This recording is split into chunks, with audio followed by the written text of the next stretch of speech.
শুভ দুপুর বন্ধুরা, চলে আসছে কিন্তু দেখো রান্নাঘরে। তো আজকে যদি শুক্রবার একদম নিরামিষ রান্না বাড়া।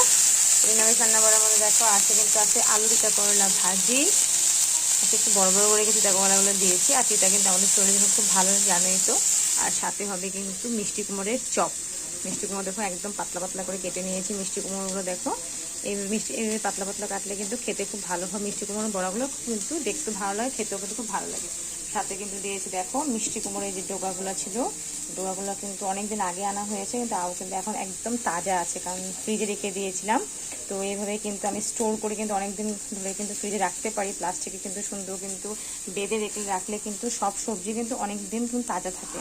তো ফ্রিজের থেকে এখনই বের করে নিয়েছি। দেখো মিষ্টি কুমড়োগুলো কেটে নিয়েছি এইভাবে, সাথে কয়েকটা পাতাও দিয়েছি। তো বেশি পাতা দিতে ভালো লাগবে না, তো যে ডাল রান্না করব তো কয়েকটা পাতা দিয়েছি, আর বেশি করে কিন্তু এইগুলো দিয়েছি ডোয়াগুলো। কিন্তু এগুলো কিন্তু ডাটাগুলো খেতে কিন্তু খুবই ভালো লাগে, সেজন্য। আর দেখো এখানে কিন্তু করবো আজকে মুগ ডাল দিয়ে। মুগ ডাল দেখো আমি কিন্তু সিদ্ধ করে আগেই রেখেছি, আধা ফুটো করে সিদ্ধ করে, পুরো কিন্তু আমি গলিয়ে ফেলিনি, আধা ফুটো করে রেখেছি। এটার সাথে কিন্তু আজকে তো নিরামিষ, রসুন সম্বার দেওয়া যাবে না, আমি কিন্তু পাঁচফোড়ন সম্বার আর দেবো কিন্তু এখানে আদা শুকনো লঙ্কা। এইভাবে কিন্তু করবো আজকে মুগ ডাল দিয়ে এই যে মিষ্টি কুমড়োর ডোকা। একে ভালোবাসে বন্ধুরা জানাতে ভুলো না কমেন্টস বক্সে। তো চলো ফটাফট করে রান্নাটা করে নিই।